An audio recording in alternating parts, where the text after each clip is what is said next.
două.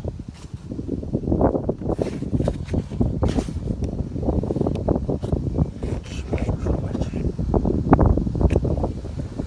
Trebuie să dăm partea asta jos. Și după aia o să punem banda aici. Exact ca în spate. Uite așa. Banda o să fie legată de curentul de la geamuri, ca să putem să reglăm și intensitatea benzii în funcție de cât dorim. Așa să vedem spate. Pentru primele 3 șuruburi ai nevoie de un imbus de 20. Cred că ia să vedem dacă focalizează. L-am mai folosit, după cum se vede, nu e o calitate foarte bună. După ce am scos cele 3 șuruburi, care mi-am arătat mai devreme, o să folosesc un tub de ăsta de plastic și poate folosi și o șurubelniță lată, fără nicio problemă, ca să dăm asta afară. Nu știu dacă o să am cum să filmez când îl dau afară, dar principiul e că, nu știu dacă se și vede, trebuie să-l ridici de aici și o să bag o spatulă în această portocalie pe dedesubt să ridic, pentru că sunt două mufe și încă două șuruburi în interior aici. Și după ce trebuie să duci afară, eu am ridicat cu spatula începând de aici din față, după care am continuat. Primul impas a fost că mi s-a blocat aici în protecția de la difuzor, în protecția de plastic. Am împins un pic cu spatula să treacă peste plasticul ăsta, după care am ridicat ușor tot cu spatula puternică, așa am nivel de treptat. Aici mai greu decât am crezut, m-am chinuit ceva. Dar astea sunt cele două șuruburi de care vă ziceam, pe care trebuie să le mai desfaceți. Asta se scoate de aici. O să-mi jos. O să scoatem mufele.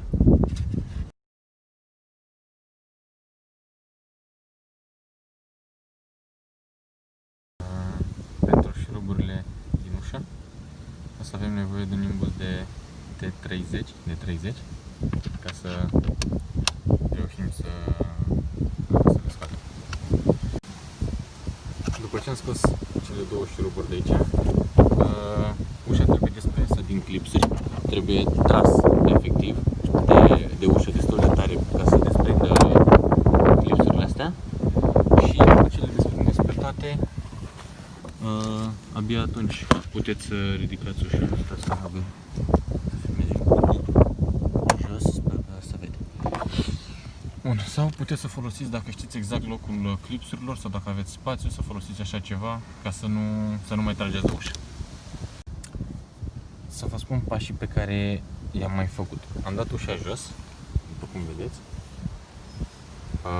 Am deconectat mufa asta de la deschizătoare. Mare grijă aici că eu am rupt o clemă de aceasta. Sper să fie ok în continuare. După ce am dat ușa jos, am tăiat aceasta e banda de LED-uri. I-am tăiat capătul celălalt care se conecta la priza mașinii. I-am tăiat-o pentru a putea lega plusul și minusul la firele mașinii, la lumina butonului de geamuri. Și în continuare am verificat care e plusul și care e minusul și avem un plus și minus aici, 2 și 6. Eu n-am știut nici măcar care e plusul și care e minusul la firele de la LED-uri, așa că am încercat pe rând. Am pus câte un fir aici și unul aici, pe 6 și pe 2 și am văzut la care funcționează. Ca să verificați asta, conectați firele de la LED-uri, unul la 6, unul la 2 și aprindeți proiectoarele. Și se vor aprinde, și dacă se aprinde banda de LED-uri înseamnă că funcționează. După care am tras în jos, de fapt am tăiat cu un cuțit bandajul ăsta negru pentru a-mi elibera firele pe care o să le crestez ușor. Nu e cea mai fiabilă, cea mai bună metodă, dar funcționează și e cea mai rapidă, e cea mai la îndemână pe care o am în momentul de față. o să dau la o parte cablajul de cauciuc, protecția de cauciuc a firelor 6 și 2, să-mi rămână doar lița de care să conectez firele astea. Sper să le conectez ok și cât mai cu grijă să nu stric nimic. Între timp am dat și o gaură și am dat banda asta jos, bandoul. Am dat bandoul jos pentru a poziționa banda de LED-uri. Bandoul, după cum vedeți, aici și în aceste două locuri are 5 clipsuri care se pot da jos de aici. Se împing fiecare clip de asta în afară și iese banda. Bandoul, după care am dat o gaură aici în ușă. Eu pentru gaură am folosit, e un material foarte ușor, am folosit cuțitul ăsta. Am dat o gaură aici, pe aici o să vină banda de LED-uri, o să continue până în spate, până aici. Până aici așa, o să o pun în roată, sper să vadă bine, o să vreau să iasă exact în spate.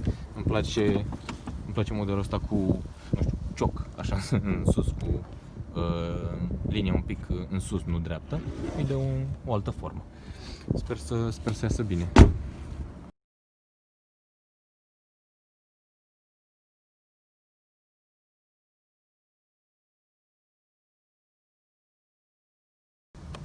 Bun, am băgat banda până în gaura respectivă ca să pot să intre mai ușor. Am crestat-o aici în capăt. Ea oricum poate fi tăiată de oriunde, dar am și lăsat-o de lungă în exterior ca să nu rămână foarte mult în ușă. Această piesă i-am găsit un loc aici, de desubt. Sper să fie ok, să nu încurc pe nimeni. Aici. Fix aici de desubt, are un locaș aparent și am verificat și mi-ajunge și firul până aici unde am eu nevoie. Acum o să tai piesa ce trebuie mie și o să poziționez aici banda. O să încerc să o poziționez cu super glue. Acum nu știu dacă e bine sau nu, nu e obligatoriu, dar să nu iasă. Am observat că poate să iasă și poate din curiozitate să tragă cineva de ea din exterior și să iasă, să-mi deranjeze de acolo și după aia va trebui să dau iar toată ușa jos. Pentru ce? Pentru nimic. Exact cum am zis, am pus aici un pic în sus, aici la fel. Am reușit să o fixez cât de cât, sper eu, cu câte un punct foarte, foarte mic de super glue ca să stea când o să pun bandou înapoi. Asta o să intre acum mai greu, mult mai greu decât ar trebui în mod normal, pentru că are acest surplus, dar sper să rezolv. Și asta e finalul, după ce am montat ușa.